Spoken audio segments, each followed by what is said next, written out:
Bonjour à tous, bienvenue à bord des interviews Histoire de Timeline en partenariat avec le Salon Histoire de lire de Versailles. Je reçois aujourd'hui pour la première fois, et quel honneur, l'ancienne ambassadrice et présidente du conseil d'administration de l'IHEDN, Sylvie Berman, pour son livre L'ours et le dragon chez Talandier. Bonjour Madame l'ambassadeur. Bonjour. Vous avez vécu et travaillé dans les deux pays que vous examinez, la Russie et la Chine. Comment cette expérience personnelle a-t-elle influencé votre approche d'une histoire croisée ? Je pense que le fait de connaître bien ces deux cultures et à des moments différents, des moments charnières, non seulement de l'histoire de ces pays, mais de notre histoire. Parce que j'ai connu la fin de la révolution culturelle quand j'étais étudiante en plein conflit sino-soviétique. Je suis ensuite allée à l'ambassade au moment des réformes de Deng Xiaoping. Et puis en Russie, enfin plutôt en Union soviétique à l'époque de Gorbatchev. Et quelques années plus tard, je suis revenue comme ambassadeur dans chacun de ces deux pays. Et bien évidemment, il marque encore une fois toute notre histoire.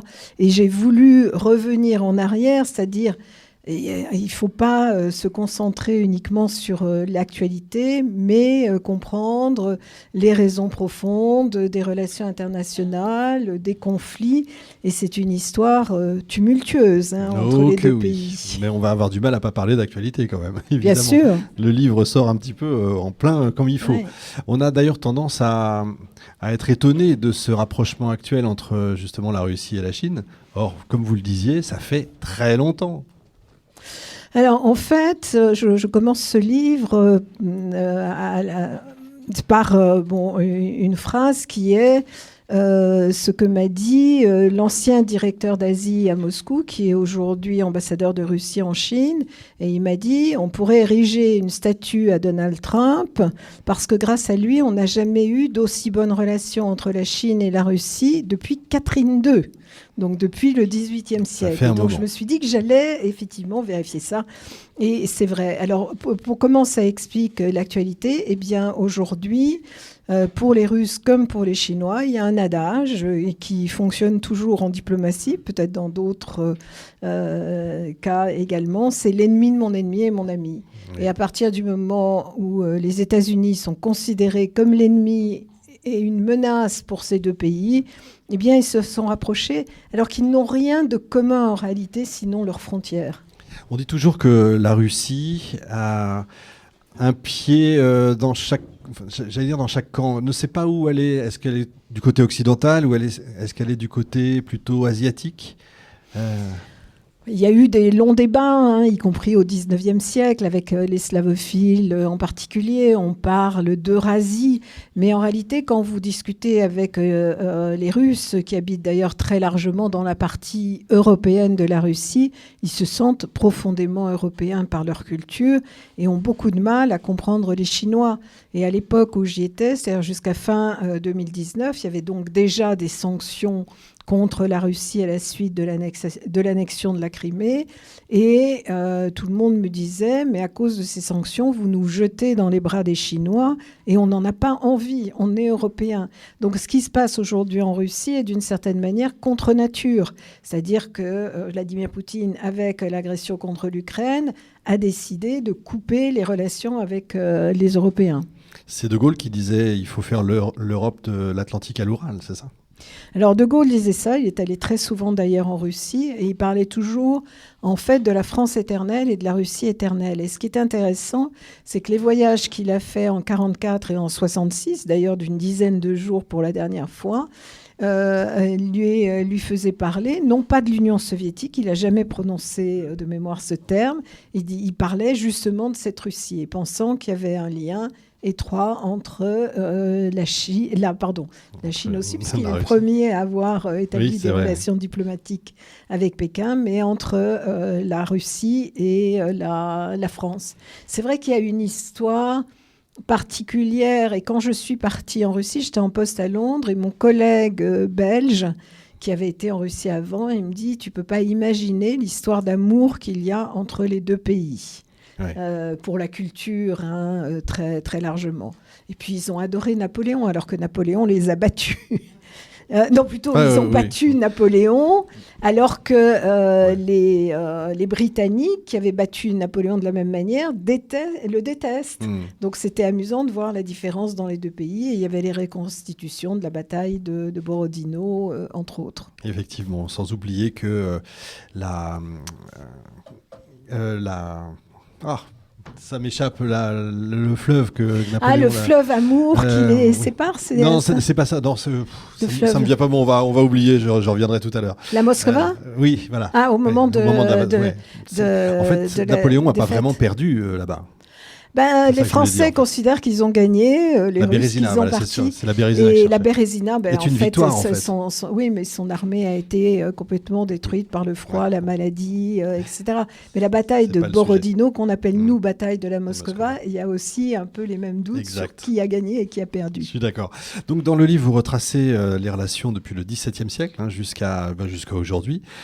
Quelle période vous paraît la plus déterminante pour comprendre le rapprochement justement actuel entre Moscou et Pékin? Au XVIIe siècle, ils ne se connaissaient pas du tout puisqu'il y avait l'Empire mongol entre les deux. Et d'ailleurs, les deux premiers traités qui ont été signés ont été négociés en latin par les jésuites qui étaient installés à la cour de Chine. Donc c'est incroyable, ils parlaient ni le chinois ni le russe. Et ensuite, ils ont établi des relations commerciales pour les Russes qui étaient obsédés par ces ventes de fourrure qui alimentaient le trésor du tsar. Et les Chinois, la seule chose qui les intéressait, parce qu'ils considéraient qu'ils n'avaient pas besoin de commerce, ils avaient tout, c'était la géopolitique, donc à front renversé par rapport à aujourd'hui. Ce qu'ils ne voulaient pas, c'est que les Russes soutiennent les nomades qui menaçaient la Chine. Et alors, par la suite, ce qui s'est passé, c'est qu'il y a eu un moment, et c'était un peu à l'époque de Catherine II, c'est qu'il y avait deux empires puissants, avec une forte culture aussi, en Russie, après les réformes de Pierre le Grand et de Catherine II. Et puis, l'empire mandchou était très respecté. C'est l'époque où, d'ailleurs, les jésuites en France, Voltaire, qui correspondait avec Catherine II, prenait la Chine en exemple comme mode de gouvernement. Mais par la suite, la Russie est devenue plus puissante et elle a fait cette espèce de marche vers le Pacifique, et au passage, elle a pris 1 million de kilomètres carrés de ce qui était considéré comme un territoire chinois dans la région de l'Amour et où se trouve Vladivostok aujourd'hui. Donc c'est une période importante. Ensuite, il y a eu les guerres de l'opium, surtout menées par les Britanniques, puis les Français, qui voulaient imposer le commerce aux Chinois parce qu'il y avait un déficit commercial. Ils n'ont rien trouvé de mieux que d'imposer aux Chinois l'achat d'opium qu'ils cultivaient en Inde. Et ça a été la politique de la canonnière qui a duré pendant à peu près un siècle et que les Chinois appellent le siècle de l'humiliation. Alors les Russes n'y ont pas participé de la même manière, ils ont été plus subtils, mais il n'empêche qu'ils ont tiré quand même un certain nombre de bénéfices en jouant sur deux tableaux, c'est-à-dire en jouant les intermédiaires avec les Chinois et en même temps en renseignant les Britanniques sur le site du Palais d'été. Effectivement, ils ont mis leur grain de sel aussi avec le Japon, entre la Chine et le Japon, ils ont mis leur grain de sel, les Russes. Oui, absolument, mais cela dit, en poussant un petit peu, mais après, comme on s'en souvient, les Japonais ont battu les Russes en 1905, ce qui a conduit à la révolution d'octobre. C'est ça, ouais. Et en même temps, d'ailleurs, les Chinois avaient leur propre révolution le retour de bâton était bourgeoise. Et la pire période, ça a été la période communiste entre les deux, alors qu'on aurait pu penser que ça les rapprochait. Mais Staline a traité avec le plus profond mépris Mao. Et Mao a traité les successeurs au moment de la déstalinisation, Khrouchtchev, mais après Brejnev et tous les autres, de révisionnistes. Et il y a eu un vrai schisme dans le mouvement communiste mondial. Ouais, c'est assez curieux d'ailleurs. La Chine a inventé un communisme à part en fait. Oui, complètement, parce que en fait, Staline et les soviétiques pensaient que le communisme, c'était pour les sociétés industrialisées, développées. Or, la Chine, c'était une société paysanne. Et Mao, ce qu'il voulait, c'était l'encerclement des villes par les campagnes. Et pour Staline et ses successeurs, il était déviationniste. Effectivement. Le sous-titre, j'en ai pas parlé, c'est Russie-Chine, histoire d'une amitié sans limite. Vous mettez un point d'interrogation. Oui, alors le terme d'amitié sans limite a été utilisé juste à la veille de la guerre en Ukraine, quand Vladimir Poutine s'est rendu à Pékin pour les Jeux d'hiver. Ensuite, il y a eu d'autres expressions qui est l'amitié d'acier. Alors pourquoi l'interrogation ? Parce que c'est deux peuples qui ne se comprennent pas et qui ne s'aiment pas. Donc méfiance des Russes par rapport aux Chinois, justement, un petit peu asiates, avec tous les préjugés, la fourberie, crainte d'invasion de la Sibérie, etc.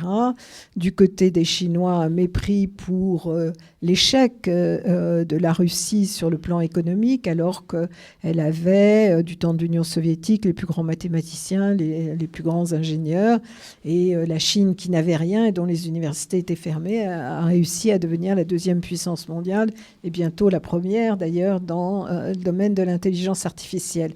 Donc c'est quelque chose qui n'est pas naturel. C'est un choix stratégique qui a été fait par Vladimir Poutine et par Xi Jinping. Ils ont le même âge, ils ont la même expérience du monde, et ce qu'ils veulent éviter, c'est les ingérences de l'Occident. Et c'est aussi pour ça qu'ils veulent transformer le monde et s'appuyer sur ce qu'on appelle le Sud global pour finalement contrecarrer ce qu'ils considèrent comme des tentations impérialistes des Occidentaux. Parce que nous, on parle du néo-impérialisme russe, chinois, mais si on essaie de se décentrer un peu et d'essayer de comprendre ce qu'ils pensent, eux, ils ont la même vision de nous, inversée, c'est-à-dire de pays menaçants qui s'ingèrent dans leurs affaires. Et le dernier point, c'est la question de la dédollarisation du monde, oui. Parce que ça autorise les Américains à finalement sanctionner, et de manière unilatérale, une soixantaine de pays dans le monde, y compris la Russie, la Chine, mais le Brésil, l'Inde, etc. Et donc, ils essaient de transformer les règles du monde en s'appuyant sur ces pays émergents. On peut dire que les États-Unis ont favorisé quelque part un peu le rapprochement entre les deux ? Alors, bien sûr que les États-Unis l'ont favorisé. C'est pour ça que je reviens à cette phrase de cet ambassadeur russe en Chine. Ce qu'on ne sait pas toujours, c'est qu'en réalité, à la fin du premier mandat Trump, il y avait 1000 sanctions déjà contre la Russie. Et donc, ils considéraient qu'effectivement, c'était un ennemi. Et pour les Chinois, en fait, à l'époque d'Obama, moi, je vivais en Chine au moment du deuxième mandat d'Obama. Et sa réélection a correspondu à l'arrivée au pouvoir de Xi Jinping. Et il y avait dans la presse chinoise beaucoup d'articles sur le G2. D'ailleurs, curieusement, Trump a réemployé cette formule quand il a rencontré Xi Jinping en Corée du Sud, lors de la réunion de l'APEC. Mais donc, il y avait un espoir des Chinois d'avoir de nouveau une bonne relation avec Washington. Et, à l'époque de Kissinger, il y avait eu ce rapprochement, et Kissinger disait « Nous avions conclu une quasi-alliance avec la Chine ». Donc ça allait effectivement très loin.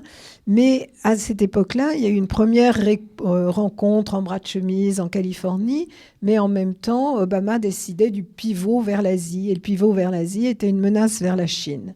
Et après, il y a eu une guerre froide, en fait, qui a été déclenchée sur le thème de la haute technologie des semi-conducteurs, puisqu'il y a eu un embargo sur ces produits contre la Chine. Et quand je parle de guerre froide, c'est le Financial Times qui avait dit c'est le coup d'envoi de la guerre froide. Donc effectivement, cette hostilité marquée aux deux pays fait qu'ils se sont rapprochés. Et puis, si on regarde le cas particulier de l'Inde dans ce monde multipolaire aujourd'hui, l'Inde a décidé d'une politique de multi-alignement, donc elle revendique de pouvoir avoir des relations aussi bien avec Washington, Moscou, Pékin et qui elle veut. Et quand Donald Trump, par exemple, a imposé 50% de droits de douane, eh bien, Narendra Modi, qui n'a pas beaucoup d'amour pour Xi Jinping ou pour la Chine, s'est rendu à la réunion à Tianjin de l'Organisation de la coopération de Shanghai. Et donc, s'est rapproché de la Chine. Donc, c'est vrai que si vous marquez une hostilité ou si vous adoptez des mesures qui sont considérées comme hostiles, eh bien, les pays concernés se rapprochent. Vous avez sûrement un devoir de réserve, mais est-ce que vous avez l'impression que l'Occident comprend bien ces deux pays ? Donc on n'est pas totalement à côté de la plaque. Alors je pense qu'on ne comprend pas ces deux pays. D'abord parce qu'on ne fait jamais l'effort de se mettre à la place des autres. Se mettre à la place des autres, c'est ce que font les diplomates. Ça ne veut pas dire être d'accord, bien évidemment. On peut condamner, regretter, mais le point de départ, ça serait d'essayer de comprendre ce que disent les psychanalystes et savoir d'où on parle. Exact. Eh bien, je pense qu'on ne le fait pas assez. Et puis, souvent, on reste sur des idées reçues. Le monde change et on a un décalage d'au moins 10 ans entre l'évolution du monde et la perception qu'on commence à en avoir. Et ça veut dire quoi ? Ça veut dire que les diplomates actuels font pas leur boulot ou que les politiques ne les écoutent plus ? Alors, les diplomates font leur boulot. Je pense que les politiques les écoutent de moins en moins. On est à l'ère des réseaux sociaux qui ne sont pas nécessairement informés, mais qui influencent aussi les opinions. Donc avant, les diplomates, c'était un petit peu la source de l'analyse et ils faisaient aussi des recommandations politiques. Aujourd'hui, c'est une source parmi d'autres. Oui, c'est terrible. Vous l'avez évoqué un peu tout à l'heure en parlant du Sud. Est-ce que l'Afrique n'est pas le nouveau terrain de jeu de la Russie et de la Chine, justement ? Oui, alors la Chine, depuis très longtemps, en réalité. Alors au départ, c'était avec les routes de la soie pour trouver des nouveaux marchés. Et puis, ils ont construit des infrastructures en Afrique, des chemins de fer, des aéroports, le siège de l'Union africaine. Et les Africains à Pékin m'ont dit, ne vous en prenez qu'à vous-même si les Chinois sont là. C'est parce que vous êtes désintéressés de nous et que vous ne vouliez plus non plus aider au développement.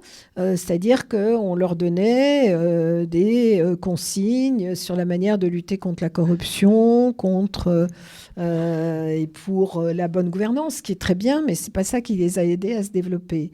Et notre aide était donc conditionnée à cela, et ce qui fait que les Chinois ont pris la place. Alors les Russes, c'est un peu différent.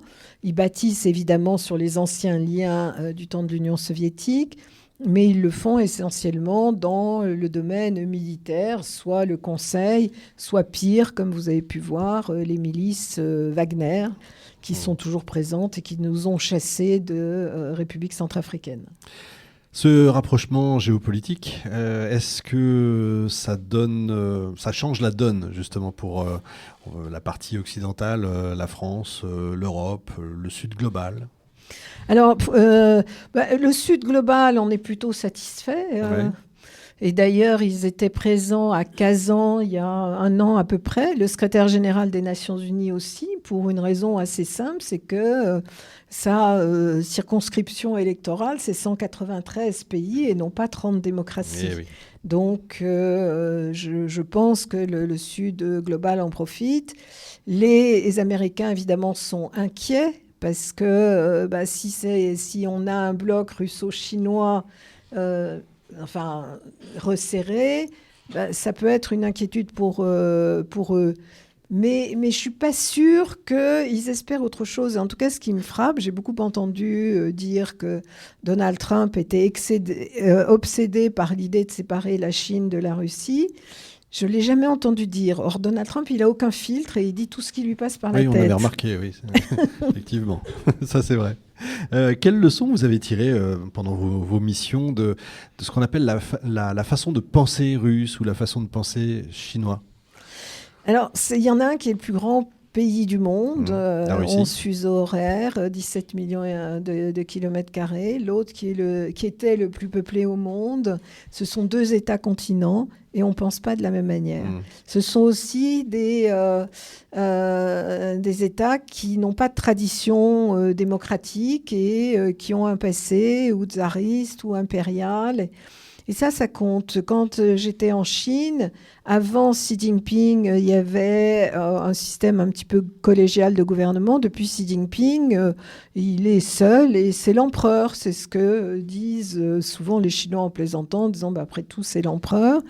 Et pareil, en Russie, il s'inscrit dans la lignée des tsars, y compris du tsar rouge qu'est Staline. Ouais, aussi sûr, choquant que ça puisse être, mais il commence à Ivan le Terrible et il finit par Staline avec des hommes puissants. Et donc cette notion d'homme fort, c'est très important pour les Russes et c'est important pour les Chinois aussi. Quand je suis arrivée en Chine, c'était encore Hu Jintao et j'avais des Chinois, y compris de l'establishment ou des hommes d'affaires, qui me disaient notre problème, c'est qu'on a des hommes, une équipe gouvernementale trop faible. Et en Russie, c'est une anecdote, mais vous avez tous connu le cinéaste Mikhalkov, Les Yeux Noirs en particulier, qui est un grand cinéaste, mais qui est devenu un propagandiste de Poutine. Et il m'a dit, mais nous, les Russes, on a besoin d'un homme fort, un homme qui s'est confronté à la nature, un Sibérien. Et en ce sens-là, Poutine, ça leur convient. Et beaucoup de Russes me disaient, le successeur risque d'être beaucoup plus dur encore que Vladimir Poutine. Donc, les États-continents ne peuvent pas raisonner de la même manière que des anciennes démocraties ou des petits pays qui sont ou petits ou moyens et qui sont obligés de composer et de faire des compromis pour survivre. C'est bien d'entendre ça parce que quand on essaye d'expliquer, souvent on dit qu'on est trop pro-Poutine ou anti-machin, enfin c'est complètement idiot. On entend beaucoup Poutine égale Hitler. Alors Poutine, a commis une erreur et une faute avec cette guerre d'agression, c'est une évidence, mais c'est pas Hitler. Et si c'était Hitler, on devrait le combattre et aller jusqu'à Moscou. Personne n'a décidé de faire la guerre à la Russie. Donc il faut aider au maximum les Ukrainiens, mais qui se trouvent effectivement dans une situation difficile. Mais il faut éviter ces comparaisons excessives. La Shoah, c'est quand même quelque chose de différent de ce qui se passe actuellement, aussi critiquable que ce soit. Nous sommes d'accord. Je pense qu'il doit y avoir des questions du public. Monsieur, on va vous apporter un micro. Merci beaucoup. Madame l'ambassadeur, vous avez expliqué que la Russie et la Chine s'alliaient parce que toutes les deux considéraient les États-Unis comme étant un ennemi. On dit souvent que la Chine et les États-Unis, leur conflit, c'est le piège de Thucydide, qu'il y a une sorte de chose implacable. Qu'est-ce qui fait que la Russie et les États-Unis devraient être ennemis ? Est-ce qu'il y a aussi un concept géopolitique qui rend ça implacable ? Ou bien est-ce qu'on peut imaginer que la Russie ne considère plus les États-Unis comme un ennemi et donc que cette alliance Russie-Chine n'ait plus de raison d'être ? Alors, en fait, historiquement, parce que la Russie est quand même différente des démocraties occidentales, elle a toujours été considérée comme une menace par les États-Unis et finalement par les Européens aussi. Et donc, c'est pas de même nature, c'est pas le piège de Thucydide, où la puissance confirmée a peur de la puissance montante. C'est autre chose.